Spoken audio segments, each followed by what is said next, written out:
ಹಾಸ್ಪಿಟಲಲ್ಲಿ ನಾನು ಹೇಳಿದೆ ಅಂತ ಸುಳ್ಳು ಹೇಳಿ ಪವಿತ್ರನ ಮನೆಗೆ ಕರ್ಕೊಂಡೆ. ಅವ್ರಲ್ಲಿ ಸೇಫ್ ಆಗಿರಲ್ಲ ಅಂತ ಮನೆ ಕರ್ಕೊಂಬಂದೆ ಅಷ್ಟೇ.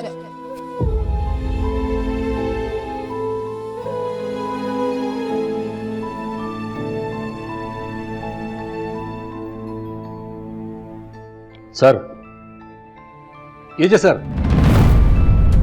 ಸಾರಿ. ನೋಡಿ, ಇದರಲ್ಲಿ ಒಂದು ಇಂಜೆಕ್ಷನ್ ಬರ್ತಿದ್ದೀನಿ. ಡೈಲಿ ಬೆಳಿಗ್ಗೆ ಡ್ರಿಪ್ಸ್ನಲ್ಲಿ ಹಾಕಬೇಕು. ತರಿಸಿಟ್ಟಿದೆ, ಹಾಕೋದಕ್ಕೆ ನರ್ಸ್ಗೆ ಹೇಳ್ತೀನಿ. ಸರಿ, ನಾನು ಬರ್ತೀನಿ.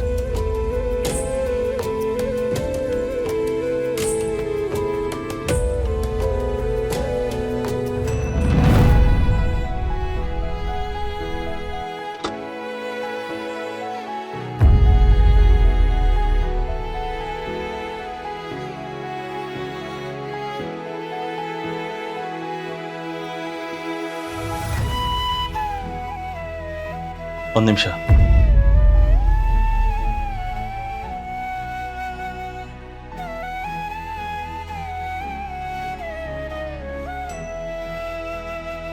ಕೂತ್ಕೋ, ನಿನಗೇನೋ ಹೇಳಬೇಕು.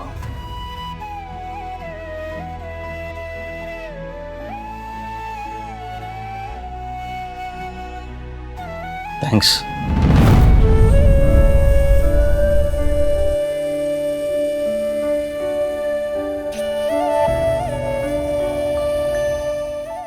ನಾನು ಯಾಕೆ ಥ್ಯಾಂಕ್ಸ್ ಹೇಳ್ತಾ ಇದ್ದೀನಿ ಅಂತ ಆಶ್ಚರ್ಯ ಆಗ್ತಾ ಇದೆಯಾ?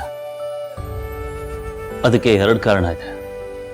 ಮೊದಲನೇದು, ಪವಿತ್ರನ ಮನೆ ಕರ್ಕೊಂಬರ್ಬೇಕು ಅನ್ನೋ ನಿನ್ನ ಡಿಸಿಷನ್. ಅವತ್ತು ನೀನು ಹಾಗೆ ಮಾಡಿದಾಗ ನಿಂಗೆ ಡಿಸಿಷನ್ ಮೇಕಿಂಗ್ ಬರಲ್ಲ ಅಂತ ಬೈದೆ. ಆದರೆ ಇವತ್ತು ಪವಿತ್ರ ಇಷ್ಟೊಂದು ಚೇತರಿಸ್ಕೊಂಡಿದ್ದಾಳೆ ಅಂದರೆ ಅದಕ್ಕೆ ಕಾರಣ ನೀನು, ನಿನ್ನ ಡಿಸಿಷನ್.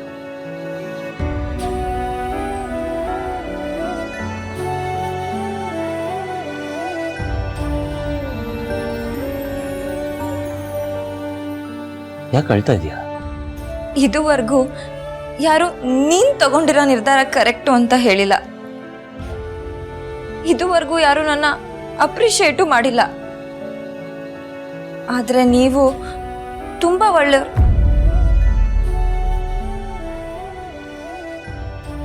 ಒಳ್ಳೆಯವರು ಕೆಟ್ಟವರು ನಂಗೆ ಗೊತ್ತಿಲ್ಲ.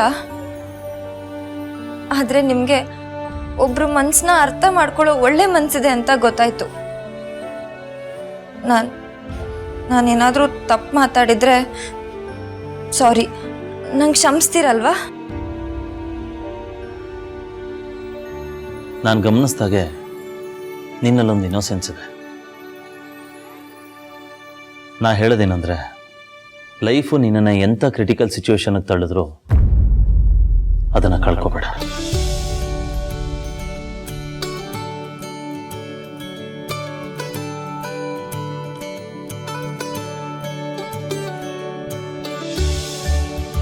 ಒಂದು ನಿಮಿಷ, ಇನ್ನೊಂದು ವಿಷಯ ಏನು ಅಂತ ಹೇಳಲೇ ಇಲ್ಲ. ನನ್ನ ಅಂತರ ಒಡವೆ ಮತ್ತೆ ನನ್ನ ಕೈಗೆ ಸಿಗೋ ಹಾಗೆ ಮಾಡಿದ್ದಕ್ಕೆ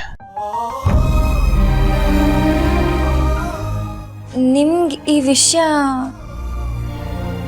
ಅದು ನನಗೆ ಹೇಗೆ ಗೊತ್ತಾಯ್ತು ಅನ್ನೋದು ಇಂಪಾರ್ಟೆಂಟ್ ಅಲ್ಲ. ಒಬ್ಬರು ಭಾವನೆನ ಕಾಪಾಡೋದಕ್ಕೆ ನೀನೇನು ಮಾಡಿದೆ ಅನ್ನೋದಷ್ಟೇ ಮುಖ್ಯ.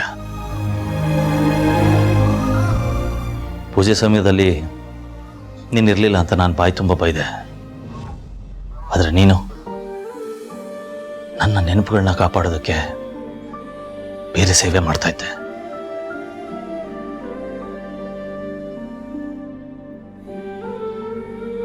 ಯು ನೋ ವಾಟ್, ಅದರಲ್ಲಿ ನನ್ನ ಜೀವನ ಇತ್ತು.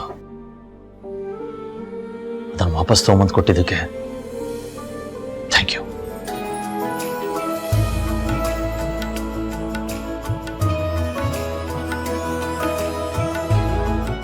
ರಿಯಲಿ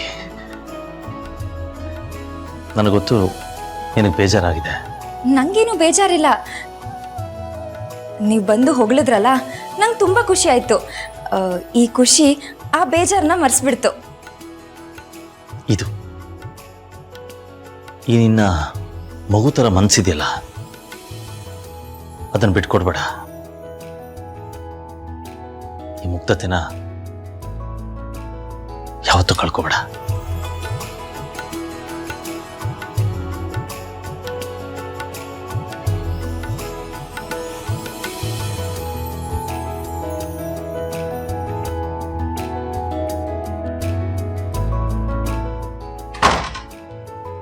ವ್ಯಕ್ತಿ ನನ್ನ ಯಾವಾಗ್ಲೂ ಬೈತಾರೆ ಅನ್ಕೊಂಡಿದ್ದೆ.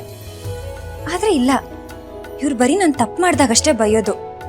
ಏನಾದ್ರೂ ಒಳ್ಳೆ ಕೆಲಸ ಮಾಡಿದ್ರೆ ಬಾಯಿ ತುಂಬಾ ಹೊಗಳ್ತಾರೆ. ನಾನು ತಪ್ಪೇ ಮಾಡಿಲ್ಲ ಅಂದ್ರೆ ಇವ್ರು ನನಗೆ ಬೈಯೋದೇ ಇಲ್ಲ. ಅವ್ರು ನನ್ನ ಬೈಯೋದಕ್ಕೆ ಅವರಲ್ಲ, ನಾನೇ ಕಾರಣ. ನನ್ನ ತಪ್ಪುಗಳೇ ಕಾರಣ. ಇಷ್ಟೆಲ್ಲ ಆದ್ಮೇಲಾದ್ರೂ ನಾನು ಜವಾಬ್ದಾರಿಯಿಂದ ನಡ್ಕೋಬೇಕು. ನಾನು ಬದಲಾಗಬೇಕು. ಆದ್ರೆ ಹೇಗೆ?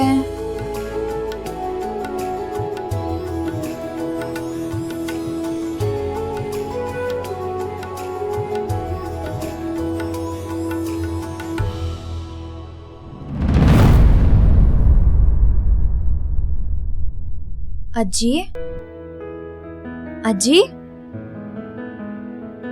ಅಜ್ಜಿ.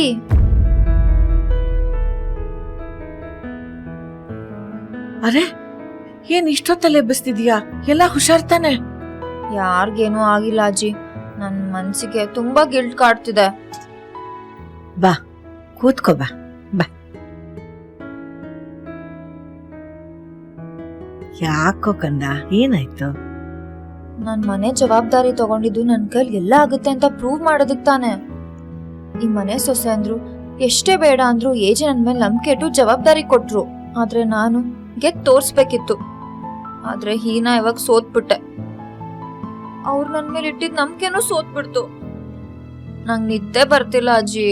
ಅಯ್ಯೋ ಹುಚ್ಚಿ, ಸೋತೆ ಅಂತ ಯಾರಾದ್ರೂ ಚಿಂತೆ ಮಾಡ್ತಾರಾ? ಎದ್ದು ಬಿದ್ದು ಮಾಡಿದ್ರೆ ತಾನೆ ನಡೆಯೋಕ್ ಕಲಿಯೋದು. ವಿಷಯ ಅದಲ್ಲ ಅಜ್ಜಿ. ನಾನ್ ಸೋತಿದ್ರೆ ನಾನ್ ಚಿಂತೆ ಮಾಡ್ತಿರ್ಲಿಲ್ಲ. ಆದ್ರೆ ಇಲ್ಲಿ ಸೋತಿದ್ದು ಏಜೆ ನಂಬಿಕೆ. ನಾನ್ ಗೆಲ್ಲೋ ಮೂಲಕ ಅವ್ರ ನಂಬಿಕೆನೂ ಗೆಲ್ಬೇಕು. ನಂಗೆ ಏನ್ ಮಾಡ್ಬೇಕು ಗೊತ್ತಾಗ್ತಿಲ್ಲ ಅಜ್ಜಿ. ನಮ್ಮಮ್ಮ ನನ್ ಕೈ ಹಿಡ್ದು ನಡೆಸಿದ್ರು. ಈಗ ನೀವೇ ನನ್ ಕೈ ಹಿಡಿಬೇಕು. ಗೆಲ್ಬೇಕು ಅನ್ನೋ ಗಟ್ಟಿ ನಿರ್ಧಾರ ನೀನ್ ಮಾಡಿರ್ಬೇಕಾದ್ರೆ ನಾನ್ ಸಪೋರ್ಟ್ ಮಾಡದೆ ಇರ್ತೀನ?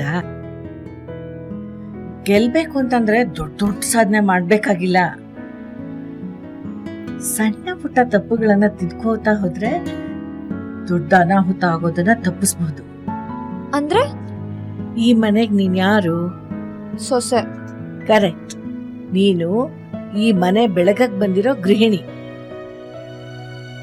ಈಗ ಮಿಕ್ಕಿದ್ದನ್ನೆಲ್ಲ ಪಕ್ಕಕ್ಕೆ ಇಟ್ಬಿಟ್ಟು ಒಳ್ಳೆ ಗೃಹಿಣಿಯಾಗಿ ಗೆಲ್ಲೋದನ್ನ ಕಲ್ತ್ಕೊ.